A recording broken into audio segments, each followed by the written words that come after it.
In 2014, the Islamic State became an international terrorist threat when it seized large territories of Iraq and Syria. One of the group's greatest and most surprising gains was Iraq's second largest city, Mosul. Roughly 2 years later, ISIS has lost about half of its territory in Iraq, and U.S.-backed forces have launched an operation to retake Mosul, which experts say could mark the beginning of the end for the jihadist group. So why is Mosul so crucial for ISIS? Well, it's important to note that the Islamic State's power is almost entirely predicated on land.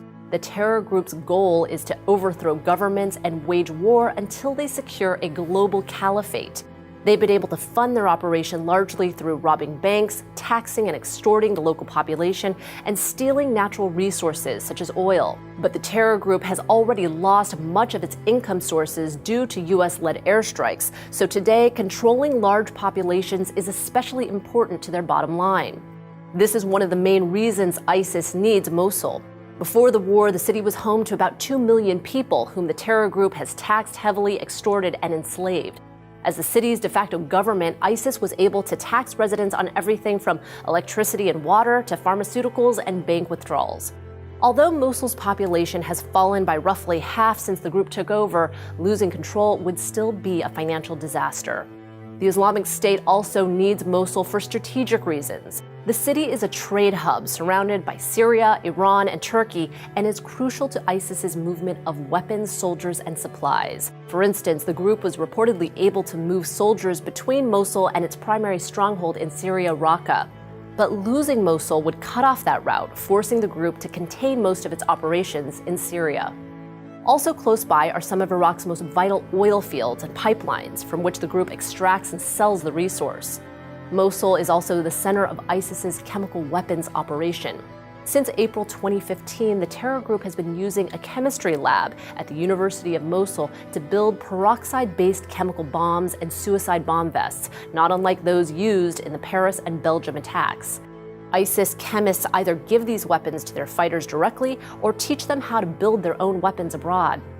But perhaps most importantly, Mosul is crucial to the group's legitimacy. The Islamic State's takeover of the city in 2014 signaled to the world that they were a serious threat to large populations.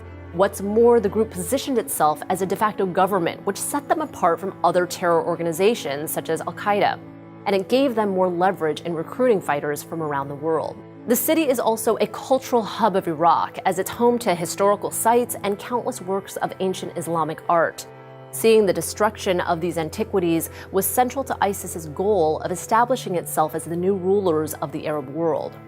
The operation to retake Mosul was originally slated to take months. However, it's reportedly progressing faster than expected, with experts already predicting ISIS's certain defeat.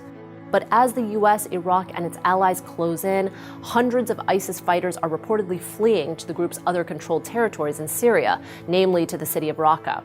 U.S. officials have hinted toward launching a similar campaign to overtake Raqqa, and if they do, experts say it will almost certainly lead to the group's long-awaited collapse.